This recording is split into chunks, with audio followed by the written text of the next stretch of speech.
हांव Menino Fernandes deputy sarpanch of Kolwa तशेंच वाड्याचो 5 member.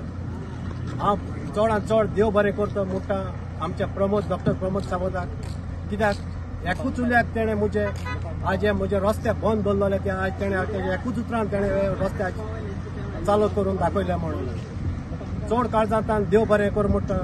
तशेंच आमचे फुडें थोडे दीस पयलीं आमचे नुस्तेकार भावांनी ताका रिक्वेस्ट केल्लेले दोतोर आमचे हे रस्ते सारकेच काबार जाले म्हणून तेणें सांगलेलें तुवें भिवपाची गरज ना म्हणून आनी खरेंच तेणें करून दाखयलें हें काम। देखून चड आनी चड नुस्तेकाराच्या भावाच्या नांवान ताका चड आनी चड काळजांतल्यान देव बरें करूं म्हणटा।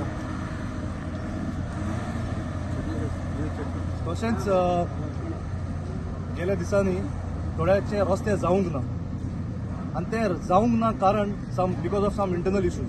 पण आमी as a group as a BJP party आमी सीएमाक अप्रोच केलो आनी दुसऱ्या दिसाक ताणें रस्ते चालू केले।